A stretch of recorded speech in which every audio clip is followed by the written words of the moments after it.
உலகெங்கிலும் இருக்கும் spiritual tax நேயர்கள் அனைவருக்கும் வணக்கம். நான் உங்கள் ராம்ஜி. இப்போ நம்ம ஒரு முக்கியமான பதிவு, சனிப்பெயர்ச்சி பலன்கள் அதான் பார்க்க போகிறோம். மார்ச் 29ஆம் தேதி கும்பத்திலிருந்து மீனத்திற்கு எழுந்தருளப் போகும் சனிப்பெயர்ச்சி பலன்கள் அதை தான் பார்க்க போகிறோம். இந்த சனிப்பெயர்ச்சி ஏன் இத்தனை முக்கியத்துவம் வாய்ந்தது என்றால், இந்த வருடம் சனி மீனத்திற்கு வருகிறார், குருவுடைய வீட்டுக்கு வருகிறார். பாயிண்ட் நம்பர் 1, குருவுடைய வீட்டுக்கு வந்தால் என்ன ஆகிட போகுது? குருவுடைய வீட்டுக்கு வந்தால் என்ன ஆகிடும் அப்படின்னா, குரு அதி நன்மைகளை செய்பவர். அவருடைய வீட்டுக்கு வந்தால் எந்த கிரகத்திற்கும் எந்த தோஷமும் இல்லை. என்றைக்குமே குருவுடைய வீட்டுக்கு வந்தால் தோஷமே இல்லை என்று பொருள்.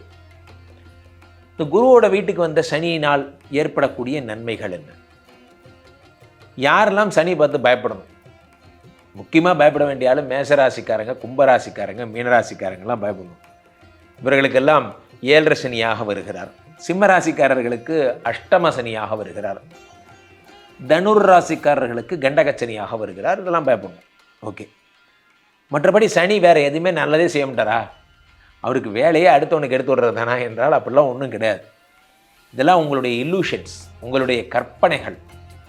நல்லா புரிஞ்சுக்கிங்க, சனி கெடுதல் செய்வார் என்பதும் குரு நன்மை செய்வார் என்பதும் மிகைப்படுத்தப்பட்ட கற்பனை.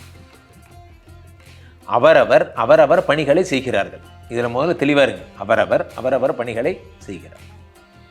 சனி அவருக்குரிய ஸ்டைலில் பண்ணுறார், குருக்குரிய ஸ்டைலில் பண்ணுவார். இந்த மாதிரிலாம் இதில் சனிப்பெயர்ச்சி மிகுந்த முக்கியத்துவம் வாய்ந்ததாக ஏன் கருதப்படுகிறது என்றால், சனியை நாம் சோதனை கடவுள் என்று அழைக்கிறோம். சோதனை கடவுள். இவரோட பீரியடில் தான் ஒருத்தருக்கான எக்ஸ்பீரியன்ஸ் காட்னு பேர். எக்ஸ்பீரியன்ஸ் கொடுக்குறது எல்லாம் இவர் தான். என்னென்னலாம் எக்ஸ்பீரியன்ஸோ அது எல்லாத்தையும் கொடுப்பார். கஷ்டம், கடன், வியாதி, அந்த மாதிரியான ப்ராப்ளம்ஸ் எல்லாத்தையும் கொடுத்து, அந்த ப்ராப்ளத்தை ரெக்கவர் பண்ணுறதுக்கான சொல்யூஷன்ஸும் கொடுத்து உங்களுக்கு உணர்த்துவார். என்றுமே ஒன்று புரிந்து கொள்ளுங்கள் பிள்ளைகளே, குறுக்கு வழிகள் மிக நீளமானவை. இது ரொம்ப ஆழமான வார்த்தை, இதை யோசிச்சு பாருங்கள். குறுக்கு வழிகள் மிக நீளமானவை. இந்த நீளமான இந்த குறுக்கு வழியை நம்ம தேர்ந்தெடுக்கிறதுக்கு பதிலாக படிச்சுட்டு போயிடலாம். ஒரு பரீட்சையில் பிட்டு வைக்கிறோம், இப்படி கஷ்டப்பட்டு இப்படி எழுதி ஒழித்து மறைச்சி இதெல்லாம் பண்ணுறதுக்கு இந்த சாமர்த்தியத்தை படித்து காமிச்சிட்டு போயிடலாம். அந்த மாதிரி தான் சனி நமக்கு சொல்லித் தருபவை எல்லாம் நியாயமும், சனி நமக்கு சொல்லித் தருபவை எல்லாம் உண்மையும் சத்தியமும் தான். பத்திரத்தில் கையெழுத்து வாங்காமல் காசு கொடுக்கக்கூடாது. It's learning. ஒருத்தருக்கு ஒரு விஷயம் செய்யும் போது டாக்குமெண்ட் வச்சுக்கணும். லேர்னிங். எதுவாக இருந்தாலும் நீங்கள் இடம் காலம் பார்த்துட்டு செய்ய லேர்னிங். அவர் எது பண்ணாலும் லேர்னிங் தான். உங்களுக்கு சொல்லித்தர்ற ஒரு வாத்தியார். என்ன கொஞ்சம் பிடி வாத்தியார், அவ்வளோதான். கொஞ்சம் அடித்தார்னா ஓங்கி அடித்தா 1.5 டன் வெயிட்ரா அப்படிங்கிற மாதிரி. சனி மட்டும் கொஞ்சம் டெரர் கார்டுன்னு வச்சுக்கலாம். இந்த சனி கும்பத்திலிருந்து மீனத்திற்கு வருவதால் நன்மை பெறக்கூடிய ராசிகள் என்னென்ன, யார் யாரெல்லாம் ப்ரமோஷன் கிடைக்க போகுது, யார் யாருக்கெல்லாம் குழந்தை பிராப்தி கிடைக்க போகுது, யார் யாருக்கெல்லாம் கல்யாணம் ஆக போகுது, யார் யாரெல்லாம் நிறைய யோகங்களை பெறப்போகிறீர்கள் போன்ற விஷயங்கள்லாம் வரிசையாக ஒன்றன் பின் ஒன்றாக ராசி ரீதியாக நாம் பார்க்கிறோம். ஒவ்வொரு ராசிக்கும், இந்த ராசிக்கு எந்தெந்த ராசிக்காரர்கள்லாம் குபேர சம்பத்துகளை அடைய போகிறீர்கள், பணக்காரனாக போது யார் போன்ற விஷயங்கள் எல்லாம் பார்க்க போகும்.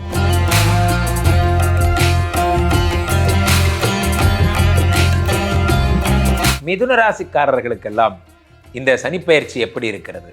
மிக அற்புதமான ஒரு பயிற்சி என்றால் அது உங்களுக்கு தான் சொல்லணும். காரணம் என்னவென்றால், 10ஆம் வீட்டிலே சனி பகவான் வருகிறார். 10ஆம் வீடு என்பது என்னவென்றால், வெகு புகழ், பிரபலம் போன்றவையெல்லாம் 10ஆம் இடம். அரசியல், பவர், பதவி, கட்சி எல்லாம் 10 தான். இந்த 10ங்கிறது நல்லா இருந்ததுன்னா அவங்க ரொம்ப பவர்ஃபுல்லான ஆட்களாக இருப்பாங்க. அவங்கள அடிச்சுக்கிறதுக்கு யாருமே கிடையாது அப்படிங்கிற மாதிரி ரொம்ப பவர்ஃபுல்லான ஆட்களாக இருப்பாங்க. இந்த 10ஆம் இடத்துல 10ங்கிற அந்த கர்மஸ்தானம், இந்த கர்மஸ்தானத்தில் சனி பகவான் இருக்கும் பொழுது, இந்த சனி பகவான் என்ன கேட்டாலும் வாங்கி தருவார். என்ன கேட்டாலும் தருவார். தொழிலில் பயங்கர பிஸி ஆகிடுவீங்க. உங்களை மாதிரி ஒரு பிஸி யாரும் கிடையாது. பேக்கரி டெவலப் பண்ணாலும் டெவலப் பண்ணேன், பண்ணு வேணும், பஜ்ஜி வேணும்னு இவங்க எம்சை தாங்க முடியல அப்படிங்கிற மாதிரி பயங்கர பிஸி ஆகிடுவீங்க உங்கள் தொழிலில். நீங்கள் என்ன தொழில் பண்ணிகிட்டு இருந்தாலும் உலகத்தில் ஒன்றே ஒன்று கற்றுக்கோங்க சார். யாரெல்லாம் அவங்க தொழில் லவ் பண்ணுறீங்களோ அவங்க இந்த உலகம், இந்த பிரபஞ்சம் பார்த்துக்கிட்டே இருக்கும். இப்போ keep on kidding the if you are keep on kicking the door, வேணா தட்டிக்கிட்டே இருக்கான் அப்படின்னு கடவுளே திறந்து பார்ப்பார் அந்த கதவை. உங்களுக்கு அவரே ப்ளஸ் பண்ணுவார். But you need to do, நீங்கள் தினமும் அந்த கதவை தட்டிக்கிட்டே இருக்கணும். 10ஆம் வீட்டை சனி பகவான் வருகிறார். இதை விட ஒரு சூப்பரான நேரங்கிறது ஒன்று உலகத்திலே கிடையாது. நிறைய பேர் சொல்லுவாங்க, உங்களுக்கு 12ஆம் வீட்டிற்கு சனி பகவான் பார்த்து விட்டார் விரையசன், அதெல்லாம் சொல்லுவான். அதெல்லாம் அப்படிலாம் ஒன்றும் கிடையாது. 10க்கு சனி வந்ததே ஒரு நியூஸு, நல்லா புரிஞ்சிங்க சார். எதையுமே எடுத்துக்கிற விதத்தில் தான் இருக்குது. 10ல் லக்ன கேந்திரத்தில் சனி வந்துட்டாரு, 12ஆம் வீட்டை பார்க்குறாரு, 4ஆம் வீட்டை பார்க்குறாரு, 7ஆம் வீட்டை பார்க்குறாரு, திருமண உறவில் பிரச்சனை வரும், அது வரும், இது வரும், இந்த மாதிரிலாம் அவங்க சொல்லுவாங்க. ஆனால் நான் சொல்லுவதெல்லாம் ஒரே ஒரு பார்வை தான். ஒன்று நல்லா புரிஞ்சிங்க, உங்களுக்கு 10ஆம் வீட்டில் இருக்கக்கூடிய சனி பகவான் கரெக்டாக 12ஆம் வீட்டை பார்ப்பதால் சுபவிரயங்கள் போன்றவை ஏற்படும். இவர் வர்றதே ஒரு பிரச்சனை சார். உங்கள் குழந்தை 30 மார்க் தான் வாங்குது, உங்கள் குழந்தை 30 மார்க் வாங்குது, 50 மார்க் வாங்குது, அவ்வளோதான். அதோட வேல்யூ என்னமோ ஒரு 30 ரூபான்னு வச்சுங்க, அவ்வளோதான் அந்த குழந்தை எடுத்த மார்க்குடைய வேல்யூ. அது பெருசாக பாஸெல்லாம் பண்ணல, பெரிய ஸ்கோர்லாம் பண்ணல, அதுக்குரிய மதிப்பு கிரேடிங்னா அவ்வளோதான். ஆனால் அந்த குழந்தையோட மதிப்பு எவ்வளோ? எத்தனை லட்சம், எத்தனை கோடி கொடுத்தாலும் இந்த மாதிரி ஒரு குழந்தை கிடைக்குமா? கிடைக்காது. நம்ம அப்பாவுக்கு பென்ஷன் வருது 14,300 ரூபா, இதை வச்சு வாடகை தான் கட்ட முடியும். ஓகே, அப்பா பென்ஷன் 14,000 ரூபா தான், நான் இல்லைன்னு சொல்லலை. அப்பாவோட வேல்யூ எவ்வளோ? அதுக்கு வேல்யூ போடுங்க பார்க்கலாம். அப்பாவோட வேல்யூ எத்தனையோ கோடி கோடி கோடி கோடி. நிறைய பேர் ஒரு விஷயத்தை யோசிக்கவே மாட்டேங்கிறீங்க. சனி பகவான் பார்க்கிறாரே, இப்படி பண்ணிட்டாரே, அப்படி பண்ணிட்டாரேங்கிறோம். சனி குருவுடைய வீட்டுக்கு வந்திருக்காரு, 10ஆம் இடத்துக்கு வந்திருக்காரு. வந்ததுக்கு ஒரு மரியாதையே இல்லையா? வந்ததுக்கப்புறம் கதை அப்புறம் பேசுவோம்.